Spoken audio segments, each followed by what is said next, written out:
તહેવારો હોય કે રૂટીનમાં ફરસી પૂરી ખાવાની મજા જ કંઈ અલગ હોય છે. તો આજે આપણે ક્રિસ્પી છતાં પણ એકદમ પોચી એવી ફરસી પૂરી બનાવીશું, જેને એરટાઈટ ડબ્બામાં રાખો તો મહિના સુધી ખરાબ નથી થતી. તો ફ્રેન્ડ્સ, ચેનલ પર તમે નવા હો અને મારી ચેનલ ફૂડ વિથ ફાલ્ગુનીને તમે હજી સુધી સબસ્ક્રાઇબ ન કરી હોય તો પ્લીઝ જલ્દીથી સબસ્ક્રાઇબ કરી દેજો. સૌથી પહેલાં તો પૂરીમાં ઉમેરવા માટેના જીરું અને મરી તૈયાર કરી લઈએ. તો એક ખલમાં અહીં મેં લીધું છે 2 ટીસ્પૂન જેટલું શેકેલું જીરું. એને એકદમ અધકચરું નહીં જેવું વાટવાનું છે, માટે આ કામ હું ખલદસ્તામાં કરી રહી છું. તો જીરું આ પ્રકારનું વટાય એટલે હવે એમાં ઉમેરીશું 1 ટીસ્પૂન કાળા મરી અને મરીને પણ અધકચરા વાટી લઈશું. તો જીરું અને મરીનો આ પ્રકારનો અધકચરો ભૂકો તૈયાર થઈ ગયો છે. અત્યારે એને સાઈડ પર રાખીશું. હવે લોટ બાંધવા માટે એક વાસણમાં લઈશું 1.5 કપ ભરીને મેંદો અને વજનમાં એ લગભગ 200 ગ્રામ થાય છે. તમને થતું હશે કે મેદાના બદલે ઘઉંના લોટથી આ પૂરી તૈયાર થઈ શકે કે નહીં, પણ ના ફ્રેન્ડ્સ, ઘઉંના લોટથી એટલી સરસ પૂરી તૈયાર નથી થતી. હવે મેદાની સાથે લીધો છે 1/2 કપ ભરીને રવો. જો તમારે સૂજી લેવી હોય તો મિક્સરમાં ક્રશ કરીને લેજો.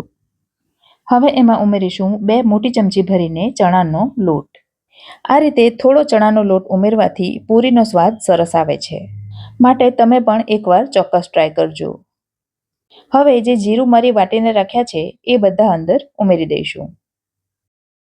હવે ઉમેરીશું 5 ચમચી જેટલી હિંગ અને સ્વાદ અનુસાર મીઠું ઉમેરવાનું. તો મેં અહીં લગભગ 1/4 ચમચી જેટલું મીઠું ઉમેર્યું છે. ઘણા લોકો પૂરીમાં હિંગ નથી ઉમેરતા, પણ હિંગ ઉમેરવાથી પૂરીની સુગંધ પણ સરસ આવે છે અને પચવામાં પણ હળવી રહે છે. હવે પહેલાં બધું કોરું મિક્સ કરી લઈશું, જેથી બધું મિક્સ પણ થઈ જાય અને ચણાના લોટમાં જે કંઈ ગાંઠા હોય એ પણ નીકળી જાય. હવે હું એમાં ચપટી જેટલી હળદર ઉમેરી રહી છું, જેનાથી પૂરી થોડી પીળાશ પડતી બનશે. પણ હળદર ઉમેરવી ટોટલી ઓપ્શનલ છે, તમને ન પસંદ હોય તો સ્કીપ કરી શકો છો. હવે એમાં ઉમેરીશું મોસ્ટ ઇમ્પોર્ટન્ટ વસ્તુ, અને એ છે મોણ.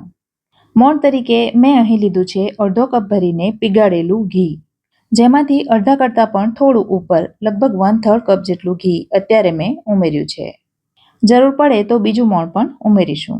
કોઈ પણ ફરસી પૂરીમાં મોણ કેટલું ઉમેરવું એ સૌથી અગત્યનું છે. વળી આ પૂરીમાં મોણ હંમેશા ઘીનું જ ઉમેરવામાં આવે છે, કારણ કે એનાથી જ પૂરી એકદમ સરસ ખસ્તા બને છે અને સ્વાદ પણ એકદમ સરસ આવે છે. તો બરાબર મિક્સ કર્યા પછી આ પ્રકારની મુઠ્ઠી વડે, અને આ મુઠ્ઠી સરળતાથી વિખેરાઈ નહીં જાય એટલું મોણ ઉમેરવાનું હોય છે. તો તમે જોઈ શકો છો મુઠ્ઠી વળ્યા પછી એમની એમ રહે છે. તો આપણે જે 1/3 કપ ઘી ઉમેર્યું એ એકદમ પરફેક્ટ છે. એમાં હજી વધારે ઘી ઉમેરવાની જરૂર નથી. હવે આ પૂરીનો લોટ એકદમ કઠણ બાંધવામાં આવતો હોય છે, જેના માટે હું ચમચીથી પાણી ઉમેરી રહી છું, જેથી પાણી વધારે ન થઈ જાય. તો 1 કપ પાણી મેં અહીં લીધું છે અને છેલ્લે હું તમને બતાવીશ કે કેટલા પાણીનો ઉપયોગ થયો. તો પૂરી માટેનો આ પ્રકારનો સરસ કઠણ લોટ બંધાઈને તૈયાર થઈ ગયો છે.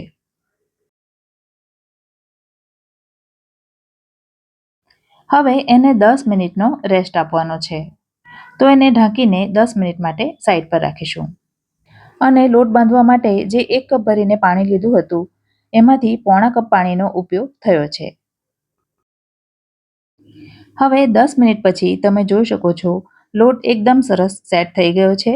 તો સૌથી પહેલાં એને થોડો મસળી લઈશું અને ત્યાર પછી એમાંથી લુવા તૈયાર કરીશું. તમારે જે સાઈઝની પૂરી બનાવવી હોય એ પ્રમાણેના લુવા તૈયાર કરવાના. તો આ રીતે બધા લોટમાંથી લુવા તૈયાર કરી દીધા છે, જેમાંથી એક લુવો લઈ લઈશું અને બાકીના લુવાને કપડાથી ઢાંકી દઈશું, જેથી એ સુકાઈ ન જાય. અને આ લુવામાંથી પૂરી વણીશું. આ પૂરીને જાડી વણવાની હોય છે, તો જ તળ્યા પછી એમાં સરસ પડ દેખાય છે.